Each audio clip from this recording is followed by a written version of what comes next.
What's good? More random talks. You know, I was just realizing, you know, I mow a lawn for this lady that is friends with the lady I rent from. So I have to navigate in a certain way with that dynamic.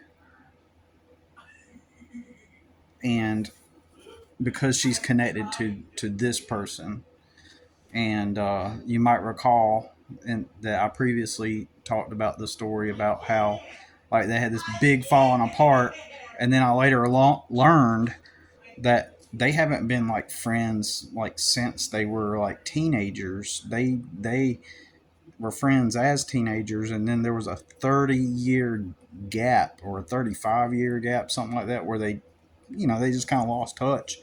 So it wasn't like they were just friends from a past. In my opinion, yeah, you can reignite friendships from the past. You can reignite those relationships from the past, but but when people kind of like go back to the past to try to reignite friendships for what seems to be like a purpose, like to almost like the person that looks back into the past to try to reconnect with familiarity. There's like some kind of mental mentally off agenda behind it, you know, at least in some cases, right? Others, I guess it's case dependent, but you gotta think someone that doesn't probably doesn't get close to people and doesn't have like maybe has a bunch of loose connected people who are superficial connections for the most part, and they don't have like many close friends. Let's just assume that they're kind of like got some kind of mental disorder or something, like like they're a narcissist or something like that. They would be the type of person to be like thinking, they're looking for supply, like a narcissist is looking for supply.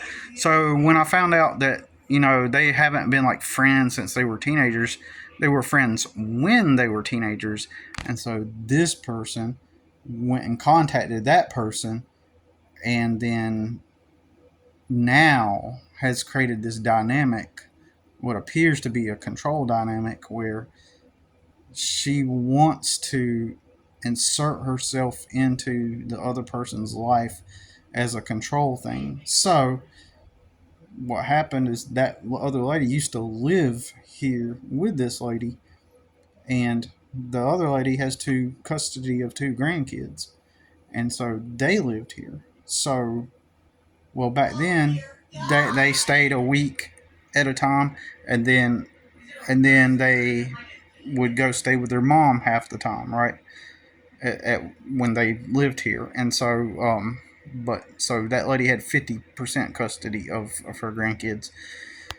So you got to think they reconnected just about 3 years ago, right? Maybe going on four. But so the point is, they haven't been friends since school. They were friends when they were in school, and then, in my opinion, by the time you've reconnected with someone 30 or 35 years later, you are different people, right? Sure, everybody throughout their life are going to maintain certain personality traits and things like that, but for the most part, in my opinion, you're totally different people. And so when they had the falling out, the lady here wanted to remain in those kids' lives. See, there's where the mental part comes in. And so what she would do is she would be involved with the mother at the time in order to get permission to have the kids come over here so that she could see the kids too. And remember, at that point, it had been 3 years since they reconnected. So, and I'm talking about reconnected. I'm not talking about lived together. I think they lived together for like maybe a year. So you could argue that over the course of a year time, people might form bonds and things like that. However, and other people might say, "Oh no, that's plenty of time to form a." So some people might be say that my son's yelling. Sometimes it annoys me, just to be real. Like, um, he he goofs off, and sometimes it's just he's my son, but that's sometimes it's unbearable. Like when I'm trying to think and do a video, it's like, so I try to like, because he's not doing anything wrong, right? But it's just like messes my concentration up. So, but anyways, he's really goofy with his friends, and so I'm not trying to knock him. I'm just trying to say that like when I'm trying to concentrate, I like quiet. You know what I mean? But anyways, I'm not gonna get angry at him about that. But anyway, so one might say, well, Billy, maybe she cared about them kids and she really, got attached to them and stuff like that. Well, here's the thing: the lady here said that the other lady that has the grandkids said things to her that are unforgivable when they, split off and the lady moved out, like irreparable. And but this lady still wanted to remain in the kids' lives, and at the time, the grandma didn't want the kids around her at all because the dysfunction that she experienced. Well, eventually, this lady found her way back when those kids' grandmother died. The lady here used this as an opportunity to reconnect with that lady, and then eventually they start hanging out. Eventually, they're cool again. Eventually, the kids come over again. And on the surface, everybody would be like, "Oh, well, Billy, it just sounds like just like everybody, we have our arguments and we have fallouts, and we just try to like mend our relationships, and we need to, you know, mend them back together, and and that's actually healthy, Billy." Well, I mean, you might be right. You might be right. Um, I don't know, man. I just grew up around a lot of dysfunction, and if I look at it through the lens of mental, some people being mentally off, um, I see control dynamics. I don't. I mean, if that was the case, if someone told me something that was irreparable like that, like I would not. I would be like, and maybe if they had kids, and I grew, like for example, if I got with a girl and she had kids, right, and over time I bonded with her kids, and um, bonded with her, and then we broke off, and she said something just totally, you know, you know, disrespectful to the point that it was irreparable. I would not be attempting in any way to try to maintain the relationship with the kids. It just does not make sense to me. Maybe someone else has a different opinion.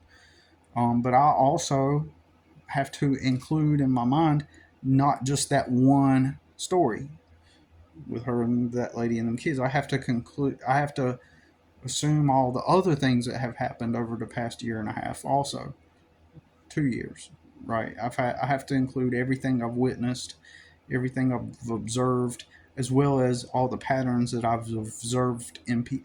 have observed in people all of my life, and then I could take that piece from this story that I'm telling and put it into the bigger picture, and then arrive at my conclusion. So so so I guess what I'm trying to say is that I want to be fully aware of all the details, and of everything, and I can see someone's argument as to to say, well, maybe they were, maybe this was, just typical how people fall out and then they mend their friendships again. I can easily see how someone can make that argument based off of what I've told so far right now in this story. But as with most things dysfunctional, I kind of look at it and I go, you know, how through my 44 years of experience in observing dysfunction and dysfunctional people, how do dysfunctional relationships and how do dysfunctional circumstances end with dysfunctional people? Typically, they don't end good. Typically, they end in dysfunction. Typically, they end in uh, some kind of fallout. Most of the time, it's never just a gradual, uh, phasing away or fading away or gradual transition. It's always it's always a huge dysfunctional, like, especially if there's power games, especially if there's a dysfunctional dynamic, and one of the dysfunctional people is the type of dysfunctional person who is where there's always power dynamics going on. um, then it's going to end where that person needs to have some kind of power and exert that power in some way, or at least leave with the power having the upper hand in the dynamic, and being the one who had the power in the dynamic. And so when I think of it that way and I see it through that lens, you know, is it because this lady bonded with those kids, or is it more, and that's possible, and it could be a little bit of both, but or is she leveraging after they had the falling out after they had the falling out, and then she goes and contacts the mom who has 50% custody and interacts with her in order to get the kids to come here to stay with her and hang out with her, and knowing that it pisses the other lady off, right? And then later on, it's because I'm thinking about things like trauma bonding and everything. I'm thinking about like to exert power and control over people. So this makes me think that eventually, like, when I leave here, you know, I have a way that I would go about it if I did it right. I have a way that I would not just announce that I'm leaving. Okay, I'm not going to be like, well, yeah, hey, in a couple weeks, I think I'm going to go ahead and move out, or short time from now, I'm going to go ahead and start putting together my exit strategy. I'm not going to do it like that. I'm going to secretly move everything out. That's crazy work. And then, for the most part, and once I know I've got everything mostly gone, and maybe do it like she's when I know she's at work, or progressively over time, like, um, then what I'll do is I will say, hey, I think I'm gonna go ahead and start progressing, moving out, and then before you know it, like, once I'm announcing it, more or less, like, once I announce it, basically, I will already be at the point to where right then I can just take the rest of my belongings and book it, because I'm almost certain that it's inevitable that it will end on some kind of negative term, because um, so for example, uh, even at micro levels, control people are people that need control over other people. Even at micro levels, they do it. So um, it was Friday, and I seen the lady out, and and she pulls up and she says, or it was or it's Thursday or Friday or whatever. She pulls up and she says, do you think you could go, because she has another property, do you think you can go do this thing over there where my other property is? And uh, and I was like, yeah, I can do that. And um, she was like, okay. She was like, well, like you could ride with me. You could just put your stuff in the back of the truck and ride with me over there um, this weekend, and do the work, and you could ride back with me. I was like, okay, yeah, sure. But I knew that I had other things to do also. But that's when my truck broke down, and so that changed everything up. So I wasn't able to get the work I needed to get done that Friday since I was dealing with the truck. So I text her and I say, hey, it's going to be better for me if I go up there myself and do it because I had to work on my truck all day Friday. So keep in mind, the plan was Saturday morning I was going to ride with her, put my stuff in her truck, ride with her. And typically, what she'll do is in the morning she'll go get breakfast somewhere. She'll get me breakfast too if I want some, and then you know, in the historically, like if she's got shopping to do and things she wants to get done, like she just wants company, I guess. I don't know. And so I imagine that's what Saturday would have looked like. So the plans are me to go with her to do that, right? Keep that in mind. So when I text her, I say, hey, I need to get caught up. Probably be better if I go. Um, well, I texted her Saturday morning and I changed plans. And she was like, that's fine. That's fine. I'm not at home or something like that. Or something like that, or I've already got, I can't remember what the exact words were.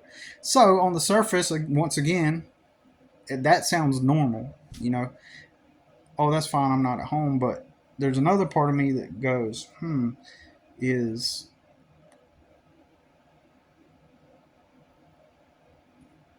the wording of that to, it could be a normal communication, right? Could be, oh, yeah, that's fine, I'm not at home, actually. But if we already had plans to do that, then I'm assuming she's expecting me to, I don't know. Because I had already left that morning. I left and went down the street, about a mile down the street, to a customer's house and to work for a couple hours before I would leave with her. And while I was there, I texted her that, and because I knew I'd be back around 10 o'clock in the morning. And she was like, that's fine, I'm not at home, you know.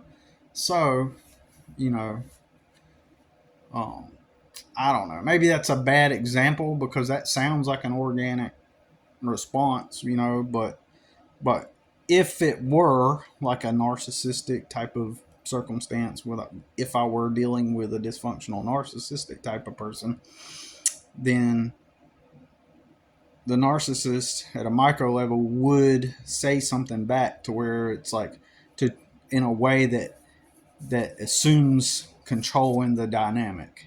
So I'm not saying maybe that was a bad example of it, but when I read it, it's like, well, that's fine, I'm not at home. It's like, I'm not going to let you cancel plans with me.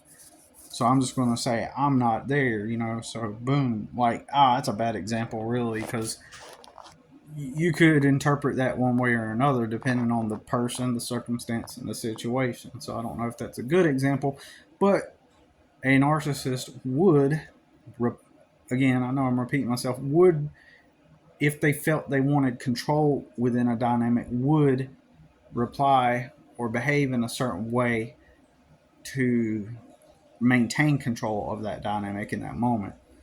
Um, so I don't know if maybe that's not a good example specifically, but if it were a dynamic, and it's weird because it's almost like I don't perceive her as a narcissist, but with a lot of at times seeming. I just don't see her as a narcissist, right? But I do see some kind of dysfunction that she may or may not be aware of, because there's a whole lot of times where she's actually really nice, but at the same time, I'm just like, the fact that I have to put my mental energy into maintaining order in that dynamic of maintaining a conscious What do you mean? um like like a conscious uh, uh, uh, uh, uh, mental, like I have to exert mental energy into not organizing, but not controlling, but to navigating this dynamic, says everything. It's one of those situations also that on the surface, many people would even say, you know, if they didn't have all the full picture of it, many people would say that I'm the problem. Like I'm the one that there's something actually wrong with me, because I'm the one that has the issue, or has the how would I explain it?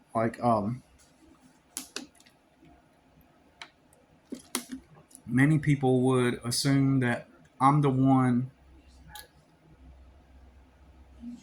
reading into. Oh, that's what I was going to say. Because I'm in the lesser power position, and she has a lot of power over me if she wanted to exert it.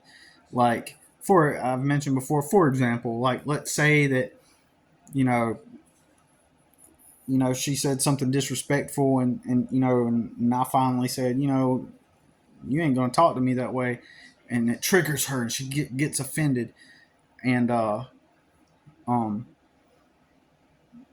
and and she feels like she's lost the power. This is an extreme example, okay, by the way. And I say something, you don't talk to me that way, blah blah blah or whatever, and she loses the power because she realizes now at a psychological energy or an energetic level that she has no power over me, right? And she needs to, because this happened with my son's mom. She could not have power over me, and she even told me that, like, you're the only man I can't control. So what did she do? This is partially why I'm giving this as an example. The only thing she could resort to was to attempt to use law enforcement and courts and all that stuff. That's the whole purpose of her getting involved in those things, because she was furious and even expressed it to me that she hated the fact that I was the only one she could not control, and that's her words too. The only man I could never control. And she's not even self-aware enough to realize what she just said. You're the only man I can't control. I mean, I don't care, man or woman. You don't need to be controlling nobody, right? So she could only resort to making up things and calling cops and stuff, because it was her only way to be able to attempt to at least feel like she had some control over me. And it was effective, because you just take her side or whatever. So because and so let's say that this lady starts shouting at me, or for example, and I say, you better not fucking talk to me like that, blah blah blah, or something like that. And let's say she comes to that place where she realizes that she can't control me on the inside, so she resorts to calling the cops and saying, I want him out of my house, and I just want to make a documentation that I'm telling him, an extreme example. And then so the cops come, and so she goes and she says something like this, like, I've got 12, 12 businesses uh, to maintain, like to keep. I've got I've got 12 locations at the company I work at that I've got to all over the United States and Europe. Like, I got a lot of pressure on me. I don't have time to be dealing with this kind of stuff. So all she has to do is say something like that, like, "Oh, I got 12 locations I look," And that gives her a perceived authority to the cops. And the cops go, oh, she's an authority. And oh yeah, she must be in the, whatever she says must be right. She's up there and she's got responsibilities over big companies. So that little dweeb in there, he must be totally in the wrong. Let's go put him in his place. And so that's an example of how perceived authority and how people that have more power can leverage over you when you don't have the power. Because my experience is most cops are stupid. They are fucking stupid, right? So and that's the way their brains work.